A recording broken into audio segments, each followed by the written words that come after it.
Hello friends, कैसा आप सब लोग। फ्रेंड्स, आज हम साइकोलॉजी का एक बहुत ही मोस्ट इम्पोर्टेंट चैप्टर लेकर आए हैं जिसका नाम है जीन पियाजे का संज्ञानात्मक विकास। अगर मैं बात करूँ सी टेट की, यूपी टेट की, डी ट्रिपल एस बी की या रीट की या जितने भी ऑल अदर टीचिंग एग्जाम है जिसमें साइकोलॉजी पूछी जाती है, इस चैप्टर में से 2-3 या इससे भी ज़्यादा क्वेश्चन हर एग्ज़ाम में ज़रूर पूछे जाते हैं। तो ये आपके लिए बहुत ही मोस्ट इम्पोर्टेंट चैप्टर है। इस चैप्टर को हमने एक पार्ट में ना करके इसे 2 पार्ट में बनाया हुआ है। ये आपके लिए पहला पार्ट है, इसके बाद दूसरा पार्ट भी जल्दी आपके सामने अपलोड होगा जिसमें इस चैप्टर से रिलेटेड आज तक जितने भी टीचिंग एग्जाम है उसमें मोस्ट इंपॉर्टेंट क्वेश्चन जो पूछे गए हैं वो आपके लिए सब प्रोवाइड किए जाएंगे।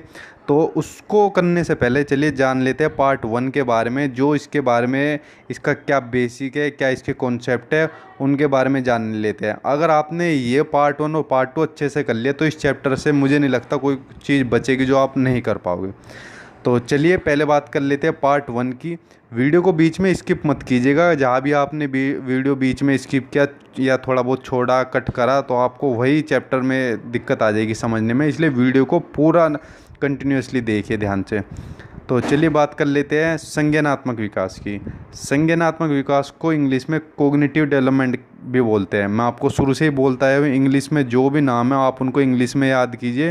हिंदी में बहुत सारे नाम लिखे होते हैं जिसमें स्टूडेंट काफ़ी कंफ्यूज हो जाते हैं, तो लेकिन इंग्लिश में खाली एक ही नाम होता है मोस्टली, तो आप इंग्लिश में याद कीजिए कोग्निटिव डेवलपमेंट। या बात की जाए संज्ञानात्मक विकास होता क्या है, देखिए पहले इसके बारे में थोड़ा सा देख लेते हैं। इस विकास को जीन पियाजे ने प्रतिपादित किया था। एक क्वेश्चन सिंपल ये आया था कि संज्ञानात्मक विकास को किस वैज्ञानिक ने प्रतिपादित किया था, तो आप बता सकते हो जीन पियाजे ने किया था। आगे जीन पियाजे स्विट्जरलैंड के वैज्ञानिक थे। डी ट्रिपल एस बी के अंदर ये क्वेश्चन आया हुआ है कि जीन पियाजे किस देश के वैज्ञानिक थे, तो आप लगा सकते हो कि वो स्विट्जरलैंड के वैज्ञानिक थे। देखिए इस वीडियो में जितने भी कंटेंट मैंने आपको ये लिख कर दे रखे हैं वो सब चीज़ें हैं जो दूसरे एग्जामों में पूछे गए हैं। तो मोस्ट इंपॉर्टेंट चीज़ें, एक एक लाइन इतनी मोस्ट इंपॉर्टेंट है, आप उन्हें अपने रजिस्टर में अभी नोट कर लीजिए, क्योंकि अभी मैं आपको बता रहा हूँ आप समझ भी जाओगे लेकिन कुछ दिन बाद आप भूल जाओगे। कुछ दिन क्या, आप जो है 2 घंटे बाद भूल जाओगे। इसलिए मेरी सजेशन आप सबके लिए है, अपने रजिस्टर में साथ के साथ इनको नोट डाउन करते चलिए। उन्होंने अपनी अवधारणा संज्ञानात्मक विकास पर दी थी। क्वेश्चन सिंपल आ सकता है कि संज्ञानात्मक विकास किस वैज्ञानिक ने दिया था, तो आप बता सकते हो जीन पियाजे क्या ने दिया था। इन्होंने बाल विकास को जो है संज्ञानात्मक विकास के ऊपर डिफाइन किया है लेकिन संज्ञानात्मक विकास से जानने से पहले देख लेते हैं संज्ञान क्या होता है। संज्ञान में कोग्निशन क्या होता है। देखिए कोग्निशन वह है जिसमें परसेप्शन, प्रतिमा, धारणा मीन्स कॉन्सेप्ट, समस्या समाधान, प्रॉब्लम सॉल्विंग, चिंतन इंग्लिश में बोलते हैं थिंकिंग, ये आदि जो मानसिक क्रिया है ये सभी शामिल होती है। और बाल विकास को सबसे अच्छा डिफाइन जो जीन पियाजे ने किया है वो इन्हीं सब चीज़ के आधार पर किया है। तो संज्ञानात्मक विकास के आधार पर जीन पियाजे ने बाल विकास को डिफाइन किया है। तो आपके लिए आसान तरीके में मैंने लिख रखा है सब, इसे देख लीजिएगा। आगे बात करते हैं संज्ञानात्मक विकास के कॉन्सेप्ट क्या है, परतें क्या है। तो देख लीजिए पहला है अनुकूलन, अडेप्टेशन। वातावरण के अनुसार अपने आप को ढालना अनुकूलन कहलाता है। आपको क्लियर समझ में आ गया होगा। लैंग्वेज मैंने सिर्फ आपके वो लिखे जो आप अच्छी तरीके से समझ सकते हो, बुक की कोई लैंग्वेज नहीं लिखी ताकि आप इसमें कंफ्यूज ना हो जाओ और आपको बहुत डिफिकल्ट लगे, इसलिए लैंग्वेज आपके हिसाब से लिखिए ताकि आप अच्छी तरीके से समझ जाओ। अनुकूलन की 2 प्रक्रिया होती है, बहुत ही मोस्ट इंपॉर्टेंट है, हर एग्जाम में पूछी जाती है कुछ ना कुछ। पहला है आत्मसात्करण, एसिमिलेशन। पूर्व ज्ञान को नए ज्ञान से जोड़ना आत्मसत्करण कहलाता है। देखिए मैंने यहाँ पर एक एग्जाम्पल भी लिया हुआ है। यहाँ आप देख रहे हो 2 कैट है।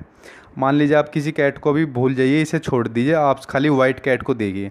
किसी बच्चे ने एक वाइट कैट देखी, उसने देखा एक वाइट कैट है, 4 उसकी लेग्स है और जो है वाइट उसका कलर है।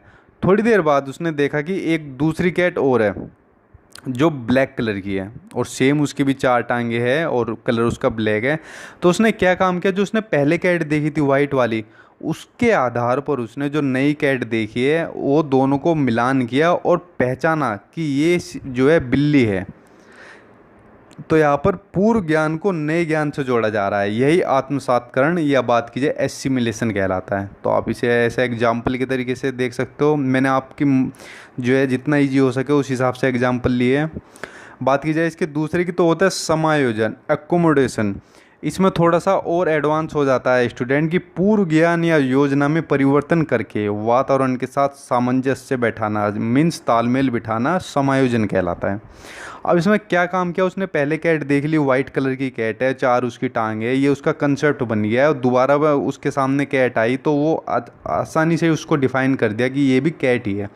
तो इसने पूर्व ज्ञान को नए ज्ञान से जोड़ दिया। लेकिन अगर वो थोड़ा एडवांस हो गया और उसमें थोड़ा चेंज ला गया, उसने अगर उसके सामने एक डोगी आ जाए, डोगी को देख के भी उसने ये चिंतन करना शुरू कर दिया कि डोगी के भी एक चार पैर है, लेकिन उसकी जो है जो बनावट है या जो उसका जो आवाज़ निकालता है वो कैट से डिफरेंट है। तो उसने अपने चिंतन में थोड़ा और सुधार किया और यह खुद अपने अनुभव से पता लगाया कि यह कैट ना होकर एक डॉग है।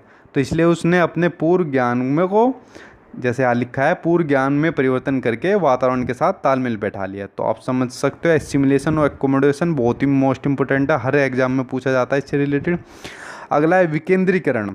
सिंपल सी लैंग्वेज में लिखा है, देखिए आपके लिए, एक ही समस्या को अलग रूप से समझा पाने की योग्यता या समस्या समाधान को अलग अलग तरीके से सीखना, ये कहलाता है विकेंद्रीकरण। नेक्स्ट चलते हैं, संतुलन इक्विलिब्रेशन। सिंपल सा है, जहाँ एसिमिलेशन और एकोमोडेशन इक्वल हो जाए, यानी दोनों में बराबर हो जाए, दोनों में बराबर सामंजस्य स्थापित हो जाए, वो कहलाता है हमारा संतुलन इक्विलिब्रेशन। तो ये भी सिंपल है, आप इसे अच्छे तरीके से कर सकते हो। आगे बात आती है संज्ञानात्मक विकास की अवस्थाएं। जीन पियाजे की संज्ञानात्मक विकास की अवस्थाएं बहुत ही मोस्ट इम्पोर्टेंट है, आप इसको देख लीजिए एक बार। पहला है संवेदीय पेशीय अवस्थाएं, इंग्लिश में नाम है इसका सेंसरी मोटर स्टेज। देखिए हिंदी में इसके नाम थोड़े चेंज करके आ सकते हैं, तो वो आप उसमें कंफ्यूज मत हो जाइए, आप इसे सेंसरी मोटर के नाम से भी याद कर सकते हो। तो ये जो स्टेज होती है ये होती है जन्म से लेके 2 वर्ष तक की। सीटेट में सिंपल क्वेश्चन आ गया था कि जो जीन पियाजे के संज्ञानात ये संवेदीय पेशीय अवस्था है वो कितने वर्ष से कितने वर्ष तक की होती है, तो आप बता सकते हो 0 से 2 वर्ष की होती है। आगे देखते हैं इसमें क्या लिखा है, इस अवस्था में बच्चा अपनी ज्ञानेंद्रियों जो हमारी सेंसस होती है उनके माध्यम से सीखता है, आँख, नाक, कान, स्किन वगैरह। तो ये आपके लिए मैंने एक इमेज भी ली है, जो हमारे सेंसरी ऑर्गन्स होते हैं, आइज, ईयर्स, नोज, टंग, स्किन, ये हमारे 5 ऑर्गन्स होते हैं। आप इन्हें अच्छे तरीके से याद कर लीजिए, आने वाले टाइम में ये आपके लिए बहुत ही मोस्ट यूजफुल होने वाले हैं। जब बच्चा इन 5 सेंसरी ऑर्गन्स के माध्यम से सीखता है तो वो पहली अवस्था होती है सेंसरी मोटर, और ये होती है जन्म से लेकर 2 वर्ष तक की। देखिए इसमें एक पॉइंट और आ रहा है इसके अलावा, वो है वस्तु स्थायित्व, ऑब्जेक्ट परफॉर्मेंस। ये भी संवेद्य पेशीय अवस्था में इसका गुण बच्चे में आ जाता है। अब ऑब्जेक्ट परफॉर्मेंस होता क्या है, देखिए जब बच्चा छुपी हुई चीज़ को भी ढूंढ कर निकाल लेता है तो वो कहलाता है ऑब्जेक्ट परफॉर्मेंस। फॉर एग्जांपल, आपने बच्चे को कोई खिलौना तकिए के नीचे छुपा कर रख दिया, तो बच्चा अपने जो ऑर्गन्स है, सेंसरी ऑर्गन्स है, उनके माध्यम से वो उसको ढूंढ कर निकाल लेगा। तो यही ऑब्जेक्ट परफॉर्मेंस कहलाता है। ये भी मैंने इसमें इंक्लूड किया है। एक एग्जाम में, शायद यूपी टेट का एग्जाम था, उसमें आया था कि वस्तु स्थायित्व का गुण किस अवस्था में होता है, तो आप बता सकते हो सेंसरी मोटर में हो सकता है। तो इसे भी अच्छे तरीके से कर लीजिए, एक एक लाइन को नोट डाउन कर लीजिए, बहुत ही मोस्ट इम्पोर्टेंट है, किसको छोड़िएगा मत। चलिए बात कर लेते हैं दूसरी, जो है पूर्व संक्रियात्मक अवस्था, प्री ऑपरेशनल स्टेज, जो होती है 2 से लेकर 7 वर्ष तक की। जैसा कि आपको इसके नाम से ही समझ में आ रहा है, पूर्व संक्रियात्मक अवस्था, इट मीन्स क्रिया करने से पहले की अवस्था। यह क्रिया करने से पहले की अवस्था है, इसमें बालक आने वाली चीज़ों को देख पाएगा, समझ पाएगा, पर कोई क्रिया नहीं कर पाएगा। आपको क्लियर समझ में आ गया होगा, इसमें बच्चा देख सुन सब सकता है लेकिन उसमें कोई मूवमेंट नहीं कर सकता। तो होती है हमारी पूर्व संक्रियात्मक अवस्था। अब इसमें क्या होता है, इसमें कुछ इम्पोर्टेंट चीज़ें हैं जो एग्ज़ामों के उससे बहुत मोस्ट इम्पोर्टेंट है, तो वो सब भी मैंने इसमें इंक्लूड किया है, छोड़ा कुछ नहीं है इसके अंदर। तो पहला है जीववाद। देखिए एनिमिज्म, जीववाद क्या होता है, जब बालक सजीव और निर्जीव वस्तु में अंतर नहीं कर पाता, वो होता है जीववाद। और जीववाद जो होता है पूर्व संक्रियात्मक अवस्था में आता है। अब इसे आप एक जो है एग्जाम्पल के जरिए भी मैं आपको समझाता हूँ। जीववाद होता क्या है, अगर मान लीजिए कोई बच्चा चलते हुए एकदम गिर जाता है और गिरने के बाद वो फिर रोना शुरू कर देता है, घर का कोई मेंबर आकर, उसके मम्मी पापा आकर देखते बच्चा रो रहा है, तो आते ही वो ज़मीन को मारना शुरू कर देता है हाथ से या पैर से कि तूने कैसे इसको रुला दिया, कैसे रुला दिया। और जब वो उसकी ज़मीन को मारता है, पिटाई करता है, तो बच्चा बहुत खुश होता है। तो बच्चों को पता नहीं कि वो जिसे मार रहा है वो निर्जीव है, नॉन लिविंग थिंग्स है वो। तो बच्चों का उसमें अंतर नहीं कर पाता। तो जीववाद ये होता है जब बच्चा लिविंग और नॉन लिविंग थिंग्स में डिफरेंस नहीं कर पाता, और ये होता है पूर्व संक्रियात्मक अवस्था में। तो इसे भी याद कर लीजिए आप कि जीववाद में अंतर नहीं कर पाता। सेकंड, अहम केंद्रिता। जब बच्चा यह सोचना शुरू कर देता है कि जो वह कर रहा है या सोच रहा है वह सब ठीक है, यानी उसमें मैं का भाव आ जाता है, अहम का भाव आ जाता है। और देखिए मैं बात करूँ अगर बच्चों की नहीं, ये कुछ बड़ों की भी जो आप वीडियो देख रहे होंगे, अब जो आप भावी अध्यापक है और आगे अध्यापक बनने वाले हैं, आप भी कभी शादी ब्याह में जाते हो तो वहाँ पे भी आप सबको ये लगता है भाई पूरी जो पब्लिक है वो हमको ही देख रही है, वो हमें ही नोटिस करे। होता है ऐसा कुछ नहीं है, आपको कोई नोटिस कर नहीं रहा होता, लेकिन आपके मन में एक कंसेप्ट होता है कि ये सब जो है हम ही को देख रहे हैं, हमें ही नोटिस कर रहे हैं। तो सेम चीज़ यही बच्चे में होता है, बच्चा सोचता है सारी दुनिया उसके इर्द गिर्द है और सब उसी को नोटिस कर रहे हैं। तो अहम केंद्रिता का भाव भी जो होता है पूर्व संक्रियात्मक अवस्था में पाया जाता है। नेक्स्ट, अपलटावी। अपलटावी क्या होता है? इस अवस्था में बच्चों को संख्याओं, वस्तुओं, समस्या आदि को उल्टा पलटना नहीं सीखता। अपलटावी का गुण ये होता है, जैसे फॉर एग्जांपल बच्चों को आपने कोई न्यूमेरिकल दिया, जैसे बताइए 2+4 कितना है, तो बच्चा बता देगा 6। लेकिन अगर इसी क्वेश्चन को जो टीचर है थोड़ा सा इसमें डिफरेंस कर दे, वो लिख दे कि बताइए 4+2 कितना होता है, तो बच्चा यहाँ कंफ्यूज हो जाएगा, उसे समझ में नहीं आएगा कि अब इसका आंसर क्या बनेगा, क्योंकि जो उसने पहले पढ़ा है वो इससे थोड़ा डिफरेंस है। तो यही अब अपलटावी का गुण होता है, जब वो वस्तुओं संख्याओं में डिफरेंस नहीं कर पाता है, यानी उन्हें उलटना पलटना नहीं सीखता, होता है अपलटावी का गुण। नेक्स्ट, मुद्रा संप्रत्यय। ये सारे मैंने एक साथ लिख दिया, आप अलग अलग भी कर सकते हो। मुद्रा संप्रत्यय, दूरी, भार, ऊंचाई आदि के संप्रत्यय की कमी।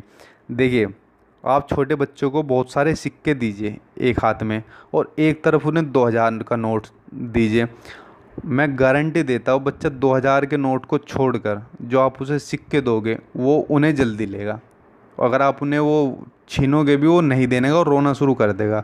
उसे पता नहीं है कि जो नोट है, जो पैसा है, उसकी वैल्यू कितनी है, क्या नहीं है।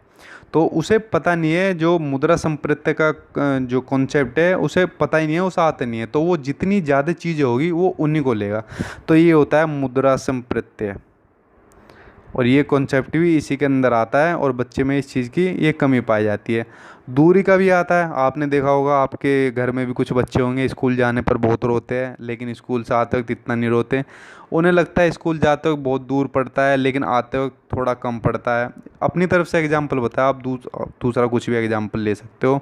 भार, ऊंचाई आदि ये भी जो कॉन्सेप्ट है वो सब इसी स्टेज में आते हैं, और इनकी कमी भी बच्चे के अंदर होती है। तो आप इन्हें भी अपना नोट डाउन साथ के साथ करते चलिए। थोड़ा इमेज के जरिए से मैं आपको पढ़ा रहा हूँ ताकि थोड़ा आपको कंसेप्ट आसानी से समझ में आ सके। देखिए बुक की लैंग्वेज मैंने कोई भी नहीं ली है इसके अंदर, मैं नहीं चाहता आप कंफ्यूज हो। बुक के अंदर बहुत टिपिकल लैंग्वेज दी होती है, आपको सिंपल आपकी लैंग्वेज के हिसाब से कराया जा रहा है। इसके बाद आप क्वेश्चन जितने आएंगे उनका आंसर दीजिएगा, और मैं गारंटी देता हूँ आप सभी का ईजिली आंसर दे पाएंगे। चलिए नेक्स्ट देखते हैं, पूर्व संक्रियात्मक अवस्था, कॉन्क्रीट ऑपरेशनल। देखिए यहाँ पर मैं भूल गया हूँ, ये जो अवस्था होती है ये होती है 7 वर्ष से लेकर 11 वर्ष तक। ये आप नोट डाउन कर लीजिए, इसमें ये स्किप हो गया, छूट गया ये गलती से, तो आप इसे लिख सकते हो। इस अवस्था में बालक सामने रखी हुई वस्तुओं को देख कर ही कुछ कर सकता है। जैसा कि आपको पता है कॉन्क्रीट ऑपरेशनल यानी जिन्हें हम अपनी आंखों से, नग्न आंखों से देख सकते हैं, छू सकते हैं, महसूस कर सकते हैं, वो सब जो है कॉन्क्रीट ऑपरेशनल में आती है। तो आपको ये समझ में आ गया होगा, जो भी आपके सामने चीज़ दिखे आप उसे छू सको, वो मूर्त संक्रियात्मक अवस्था होती है। अपलटावी, जीववाद, मुद्रा, भार आदि कॉन्सेप्ट का गुण इस अवस्था में आ जाता है। देखिए उस अवस्था में इन सभी चीज़ की कमी थी, आपने देखा होगा इसमें बच्चा कंफ्यूज होता है और इनका कॉन्सेप्ट उसके अंदर नहीं आ पाता। लेकिन इस वाली अवस्था में इन सभी का गुण बच्चे के अंदर आ जाता है। तो एग्जाम में क्वेश्चन ये भी आ जाता है कि अपलटा भी जीवा मुद्रा भार अलग अलग भी दे सकता है, एक साथ भी दे सकता है कि इनका गुण किस अवस्था में आ सकता है। तो आप इजीली लगा सकते हो मूर्त संक्रियात्मक अवस्था में। तो इसकी जो एक और जो अवस्था है वो फोर्थ स्टेज है। वीडियो काफ़ी लंबी बन गई थी इसलिए मैंने वो पार्ट 2 में रखी है। और उसके अलावा पार्ट 2 में जो है मैंने मोस्ट इम्पोर्टेंट क्वेश्चन रखे हैं जो आज तक जितने भी टीचिंग एग्जाम में जीन पियाजे के संज्ञानात्मक विकास से रिलेटेड पूछे गए हैं। और इसलिए मेरी एडवाइस है आप सबके लिए इस चैप्टर को अच्छे तरीके से कीजिए और पार्ट 2 को अच्छे तरीके से देख करने से पहले पार्ट 1 को कीजिए। तो इसी के साथ मैं वीडियो को स्टॉप करता हूँ। मुझे आशा है आपको मेरी बनाई गई वीडियो पसंद आई होगी। चैनल को सब्सक्राइब कर लीजिए ताकि आने वाले टाइम में जितने भी वीडियो मैं अपलोड करता रहूँ उसका नोटिफिकेशन आप सभी के पास आता रहे।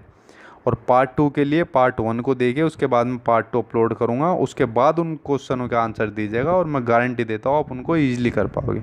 चलिए अब मैं वीडियो को स्टॉप करता हूँ। Thank you.